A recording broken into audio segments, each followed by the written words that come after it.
नमस्कार, आप देख रहे हैं एमएसएच न्यूज़ और मैं हूँ आपके साथ विष्णु राठौर। और इस वक्त देखिए ये चक्कर नगर का वो भरे मंदिर है जहाँ पर हम आपको लेकर आए हैं। और यहाँ मंदिर का क्या इतिहास है और क्या यहाँ की मान्यताएं हैं वो सब कुछ हम आपको इस खबर में दिखाएंगे। पहले अगर आप यहाँ आए हैं कभी तो आप इसके बारे में जानते होंगे। ये जो भरे मंदिर है ये चक्कर नगर क्षेत्र में पड़ता है और जो चक्कर नगर है वो जनपद इटावा में है। तो पहले हम लोग चलते हैं। देखिए यहाँ पर इतनी सारी सीढ़ियाँ बनी हुई हैं जहाँ इन सीढ़ियों से चढ़कर हम लोग उस मंदिर तक पहुँचेंगे। और ये वो भरे मंदिर है जहाँ दूर दूर से लोग यहाँ आते हैं। काफ़ी दूर से लोग यहाँ पर आते हैं और यहाँ की कई तरह की मान्यताएं हैं। भक्तगणों का मानना है कि यहाँ पर एक जो शिवलिंग है और जो नांदिया बाबा हैं वो यहाँ पर बैठे हुए हैं। अगर उनके कान में कुछ मांगना है आपको तो कह दीजिए सिर्फ उनसे, वो आपकी मनोकामना पूर्ण हो जाती है। तो इस तरह की कई भी भक्तों की यहाँ पर आस्था लगी हुई है और कई तरह की मान्यताएं हैं। तो वो सब कुछ हम आपको इस खबर में दिखाएंगे और मंदिर पर क्या कुछ है और क्या कुछ यहाँ पर देखने के लिए मिलता है वो भी दिखाएंगे। पहले इन सीढ़ियों को चढ़कर आपको ऊपर की तरफ बढ़ना होगा। तो ये कई सीढ़ियाँ हैं यहाँ पर। और इस साइड अगर आप देखेंगे ये सपोर्ट के लिए यहाँ ग्रिल भी लगाई गई है, जैसे कोई जल्दबाजी में उतरता है तो गिरे ना। और जिस ये सपोर्ट के लिए लगाई है, अगर आप इधर से चढ़ते हैं तो उधर से उतर भी सकते हैं। तो देखिए भरे मंदिर के बहुत ही नज़दीक पहुंच चुके हैं और ये कई सारी सीढ़ियां हैं जिनको यहाँ पर चढ़ना होता है। चढ़ने के बाद काफ़ी ऊंचाई पर जो मंदिर है वो बना हुआ है। और इस मंदिर पर जब आप पहुंचेंगे तो वहाँ पर दर्शन आप कर पाएंगे और जो आप मनोकामना लेकर आए हैं और उन मनोकामना को किस तरह से आप पूर्ण करा सकते हैं और वो सारी जानकारी आपको यहाँ मिलेगी आज इस खबर में। देखिए ये भरे मंदिर का नज़ारा और यहाँ पास में जो यहाँ पर चंबल नदी भी है और कई नदियों का यहाँ पर संगम भी होता है। वो सारी चीज़ यहाँ पर आपको जानकारी मिलेगी इस खबर में। आप देखेंगे तो देखिए यहाँ पर आ चुकी है काफ़ी ऊंचाई पर। और यहाँ बैठने के लिए जो एक कह सकते हैं ब्रेंच अभी इस समय लगी हुई है। जब यहाँ पर ऐतिहासिक जो मेला है वो लगता है तो कहीं ना कहीं इस मेले का आनंद लेने के लिए जो भक्तगण हैं वो पहुंचते हैं। तो वो यहाँ पर पहुंच चुके हैं और काफी थकान इस समय महसूस हो रही है क्योंकि इतनी सारी सीढ़ियां जो चढ़नी होती हैं, काफी दूर से ये जो मंदिर है वो दिखाई देता है। तो देखिए मंदिर के बिल्कुल नज़दीक पहुंच चुके हैं और इतनी सारी सीढ़ियां चढ़नी पड़ती हैं और इन सभी सीढ़ियों को चढ़कर यहाँ हम पहुंचे हैं। और यहाँ से अगर आप देखेंगे तो यहाँ का नज़ारा जो है वो काफ़ी सुंदर नज़र आता है क्योंकि यहाँ पर जो कई नदियों का यहाँ पर संगम भी हो रहा है। और यहाँ कई सारे पुल भी इधर बने हुए हैं और एक तरह से देखें तो इधर पहाड़ दिखाई देते हैं और कई सारे इधर वृक्ष भी हरे भरे दिखते हैं और यहाँ खेती भी होती है। और इधर अगर आप देखें तो इधर आसपास के जो गांव हैं वो यहाँ से दिखाई देते हैं। अभी मंदिर के बिल्कुल नजदीक पहुंचे, अभी आपको और कई सारी जो सीढ़ियां हैं उनको चढ़ना होगा। तो चलिए चढ़ते हैं और आपको दिखाते हैं जो भरे मंदिर है वो किस तरीके से बना हुआ है और यहाँ की क्या मान्यताएं हैं और किस तरह से लोग यहाँ पर दर्शन करने के लिए आते हैं। फिलहाल देख सकते हैं आप यहाँ पर जो ये सीढ़ियां हैं बनी हुई हैं और अभी भी यहाँ पर काम चल रहा है मरम्मत का और खूबसूरत इस मंदिर को बनाने का प्रयास किया जा रहा है जिससे जो भक्त हैं यहाँ पर लगातार आते रहें। और यहाँ पर एक समय ऐसा भी होता है वर्ष में जहाँ एक मेला लगता है और इस मेले में हजारों की संख्या में यहाँ जो भक्त होते हैं वो पहुँचते हैं और यहाँ दर्शन करते हैं। और यहाँ का जो माहौल है वो काफ़ी सुंदर नज़र आता है। और देख सकते हैं आप यहाँ पर जो मंदिर है, मंदिर पर पहुँच चुके हैं हम लोग। इतनी सारी सीढ़ियाँ चढ़ने के बाद मंदिर पर पहुँचेंगे जहाँ दर्शन करेंगे यहाँ पर भोलेनाथ के और उनसे किस तरह की जो मनोकामना आपकी होगी वो अगर आप मांगेंगे तो वो पूर्ण होती है।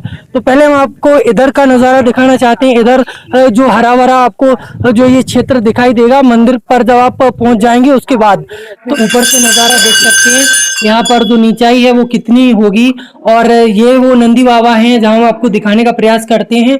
इनके कान में अगर आप कुछ भी कहते हैं, जो भी आपकी मनोकामना है वो आप अगर इनसे कह के जाते हैं तो वो मान्यता ऐसी है कि वो मनोकामना आपकी पूरी पूरी हो जाती है। फिलहाल आप यहाँ देख सकते हैं तमाम जो जिनकी मनोकामना जिन लोगों की पूर्ण होती है वो यहाँ पर घंटा चढ़ाती हैं और तमाम जो भक्तगण हैं वो यहाँ पर पहुंचते हैं और अंदर मंदिर परिसर के अंदर लेकर चलते हैं। वहां हम आपको दिखाएंगे ऐसे शिवलिंग जो शायद ही आज से पहले आपने कभी नहीं देखे होंगे। फिलहाल यहाँ पर भी कई सारी जो सीढ़ियां हैं उनको उतरना पड़ता है इन सीढ़ियों के द्वारा अंदर की तरफ और जब नीचे यहाँ पर पहुंचेंगे तो जो शिव जी है उनका बड़ा सा यहाँ पर आपको शिवलिंग दिखाई देगा और शायद ही आपने इतना बड़ा जो शिवलिंग है वो नहीं देखा होगा। आप देख सकते हैं यहाँ पर जो शिव भक्त जो है यहाँ पर दर्शन करने के लिए आते हैं भोले बाबा के और यहाँ पर इस तरीके से यहाँ पर शिवलिंग को सजाया गया है। जहाँ आप मंदिर परिसर के अंदर देख सकते हैं यहाँ पर जो शेषनाग है वो भी यहाँ पर विराजमान है और जो बाबा है यहाँ पर जो पूजा पाठ करते हैं उनसे भी बातचीत करेंगे क्या मान्यता है क्या कुछ है। फिलहाल हम आपको जो ये तस्वीरें थी अंदर की वो यहाँ पर दिखाने का प्रयास कर रहे थे और यहाँ देखेंगे अगर आप तो यहाँ पर भोले बाबा यहाँ पर विराजमान है और इधर अगर आप देखेंगे तो इधर भी गणेश भगवान इधर विराजमान है। ऐसे जो मुख्य जो यहाँ पर आस्था का जो केंद्र है वो यहाँ पर जो शिवलिंग जो है वही लोग यहाँ पर आते हैं इनके दर्शन करने के लिए और ऐसी मान्यता है कि जो यहाँ पर मनोकामना लेकर आते हैं उनकी मनोकामना पूर्ण रूप से पूर्ण होती है क्योंकि ये चकन नगर की भरे गांव में बना हुआ एक प्राचीन ऐतिहासिक मंदिर है जहां पर तमाम जो इतिहास रहे हैं इस तरीके से तो वो भी आगे जानकारी लेते हैं क्या कुछ यहाँ के लोग कहते हैं क्या मान्यताएं हैं। फिलहाल हम आपको यही दिखाने का प्रयास कर रहे थे किस तरीके से इस मंदिर के अंदर जो भोले बाबा हैं वो विराजमान हैं और क्या मान्यताएं हैं किस तरीके से यहाँ लोग मेले का जब आयोजन होता है तो यहाँ पर पहुंचते हैं। फिलहाल आप देखते रहिए एमएसए न्यूज लगातार हम आपको ऐसी ही जानकारी आप तक पहुंचाते रहेंगे और बातचीत करते हैं यहाँ के लोगों से उनकी क्या कुछ कहना है। आप यहाँ के निवासी हैं? हाँ जी। अच्छा, तो ये भरे मंदिर का क्या इतिहास रहा है? ये भरे मंदिर द्वापर का बना हुआ यहाँ पर जो है पांडवों ने वास किया है। अच्छा, तो ये कितने साल पुराना होगा ये?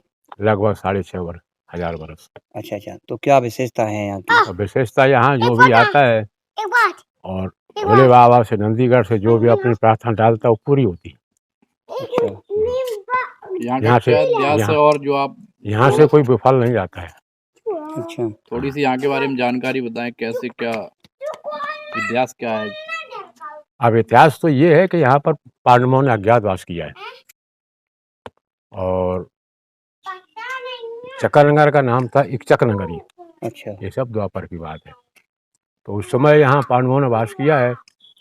चकनगर के पास नंगला चौक है, वहाँ नरसंहार किया तो भाई बहन यहाँ पर आए थे। यहाँ पांडव वास करते थे। पांडवों से जब यहाँ रोने लगे तो पांडवों ने उसकी रक्षा की, उसको साथ में लेके गए। तो वहाँ चकनगर के बाजू में खेरा पड़ता है, वहाँ जो है उसको ढूंढा राक्षस को, बकासुर को। 5-6-7 दिन के बाद वो मिला कुएं के अंदर, जहाँ बावन घाट का कुआं है। जब मिला है तो उनका वहाँ युद्ध हुआ है और युद्ध के बाद वो राक्षस यहाँ से भाग दिया है। बकासुर के पीछे पड़े वो, तो बकेवर में जाके उसको मारा है, नाम पड़ गया बकेवर। और वहाँ से जब वापसी में आए हैं तो देवी साक्षात प्रचंड हुई लखनऊ में, क्योंकि लखनऊ में बियाबान जंगल था, वहाँ कोई गांव नहीं था। तो जब साक्षात प्रचंड हुई तो देवी का वहाँ मंदिर बन गया छोटा सा, उस मंदिर की ज़्यादा मान्यता है। अच्छा, देखा जाए वैसे यहाँ लोगों का कहना है कि यहाँ यमुना नदी से जो लोग व्यापार करते थे उन्हीं का कोई यहाँ एक ऐसा था कि जिसने मंदिर का निर्माण कराया हो। तो उसका भी तो कोई इतिहास नहीं है। इसका इतिहास तो पद्म पुराण के अंदर है। अच्छा, हाँ, जो उसके अंदर है वो मैं आपको बता रहा हूँ। जय हो, जय श्री भारेश्वर महादेव की जय हो। भारेश्वर भूतनाथ, भूतों के नाथ यहाँ साक्षात प्रकट हुए जी। अज्ञातवास में अर्जुन भीम नकुल सहदेव पांचों भाई आए यहाँ अखंड तपस्या की। अखंड तपस्या की तो यहाँ साक्षात भारेश्वर महादेव प्रकट हुए। तो ये भव्य उन्हीं ने ये मंदिर बनवाया और राजा महाराजाओं के ही पहले ही से सुपुत्र रहा है मंदिर, पूजा पाठ चलती रही। अभी भी भरे के राजा लाल हेमरुद्र सिंह जूदेव वही सरबराहकार है इस मंदिर के, और हम श्री महंत चम्मलगिरी यहाँ की देख रेख करत, जो कछु टूटी फूटी पूजा पाठ करत अपने और भक्तजनों को अपना आनंद लेत। अच्छा महाराज जी, इस मंदिर की क्या इतिहास रहा है, क्या किस तरीके से मंदिर का यहाँ इतिहास है? इतिहास ये है कि पहले ही से भक्त लोग आते रहे, यहाँ मनोकामना पूर्ण होती है। जो अच्छे भाव से आते, अच्छे भाव से मन से आते, उनकी मनोकामना पूर्ण होती है। देखो कितने घंटा टंगे, ये सब मनोकामना पूर्ण हुई। अच्छा महाराज जी, एक यहाँ एक ऐसा एक बताते हैं, यहाँ के लोग बताते हैं, क्योंकि जो चंबल नदी जो थी, चंबल नदी से यहाँ पे जो लोग व्यापार करते थे, राजस्थान से लोग पश्चिम की तरफ जाते थे और पूर्व की तरफ जाते थे, तो कहाँ ऐसा कुछ क्या इतिहास है यहाँ का? हाँ, यहाँ पहले बंदरगाह थी, कच्छाओं द्वारा और नाव द्वारा व्यापार होता था। एक बार यहाँ बहुत नदी तेजी से भरी थी, तो यहाँ पे लखा बंजारे के कच्छा निकले, 7 कच्छा, तो उसमें से 2-3 कच्छा यहाँ डूब गए। तो लखा बंजारे ने भोलेनाथ की हाथ जोड़ के प्रार्थना की कि हे भोलेनाथ, ये कच्चा का हमारी जान ही बच जाए तो हम तुम्ही को सब समर्पित कर देंगे, जो कुछ धन लिए। तो आराम से घूम के नाव लग गई। तो लखा बंजारे ने भी इसमें बहुत सारा पैसा लगवाया और वो बोलते रहे अपने मालिक से कि हम धंधा हमारा चल रहा है। तो मालिक जब यहाँ मिलने आए तो वो मिले नहीं, मंत्री उनको यहाँ पे नीचे मरे पड़े मिले। अच्छा महाराज जी, अगर देखा जाए तो यहाँ एक इतिहास ऐसा भी बताया जाता है, क्योंकि यहाँ तुलसीदास भी यहाँ पहुंचे थे मंदिर पे। तुलसीदास भी, हाँ।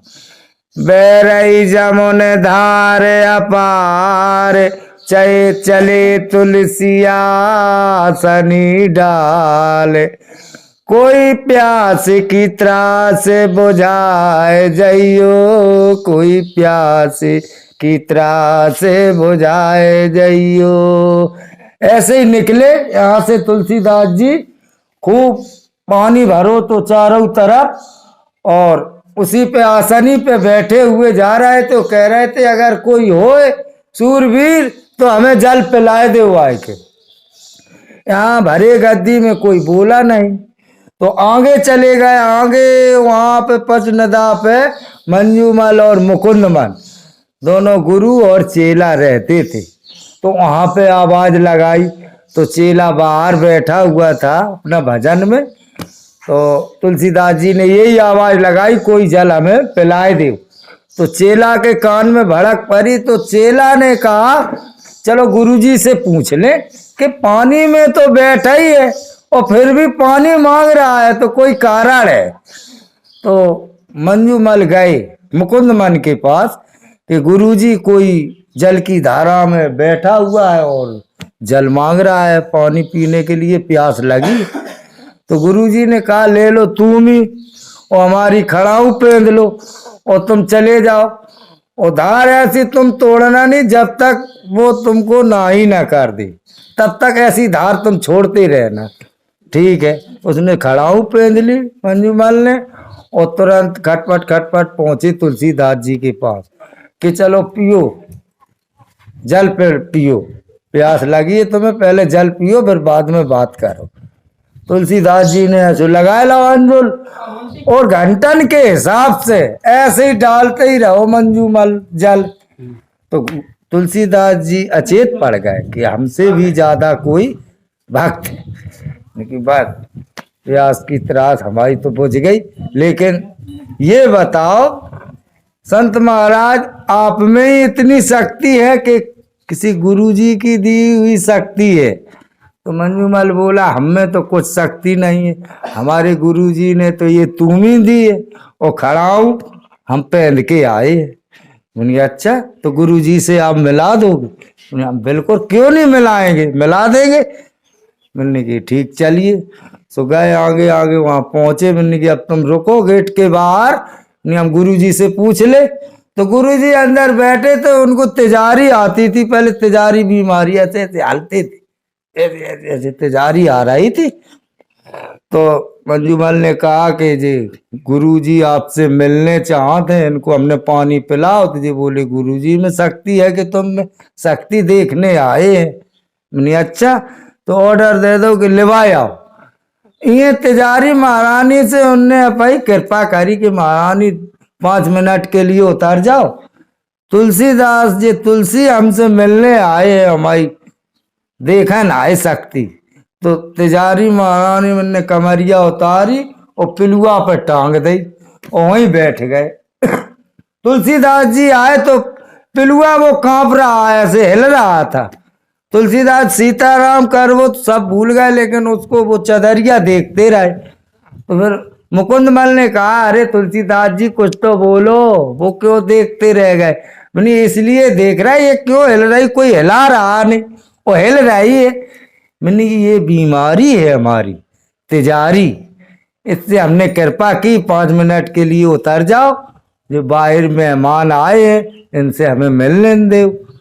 अरे तुलसीदास जी तुरंत पैर पकड़ गए कि गुरुजी आप ही हो, आप ज्यादा भक्तिमान हो, शक्तिमान हो। तो इतनी कथा हम जानते हैं। और आगे उन्होंने फिर स्थापना करवाई काली की वहीं तुलसीदास जी ने, और कथन है, लेकिन तो इतनी हम महाराज जी अगर जानते हैं। देखा जाए कहीं ना कहीं तो यहाँ का जो एक इतिहास माना जाता है, क्योंकि यहाँ पे एक किला भी है और यहाँ ये यमुना नदी भी है, चंबल 5 नदियों का जो संगम है। तो यहाँ कहाँ से लोग यहाँ दर्शन करने आते हैं? हाँ, ये तपोभूमि बताई है, जी बहुत दूर दूर से आते हैं लोग। कानपुर और इधर चले जाओ दिल्ली, आगरा और मध्य प्रदेश, यहाँ भिंड भी पड़ता है, जालौन भी पड़ता है। अच्छा महाराज जी, यहाँ border है। महाराज जी ये बताइए, अगर देखा जाए तो कहीं ना कहीं जो जो पांडवों का था अज्ञातवास यहाँ हुआ है महाभारत काल में, तो कितनी वर्ष तक यहाँ पांडवों ने अपना अज्ञातवास किया? नहीं वर्ष का पता नहीं चलता हमको, कुल 3.5 महीना वो रहे यहाँ, अच्छा मात्र 3.5 महीने यहाँ रहे।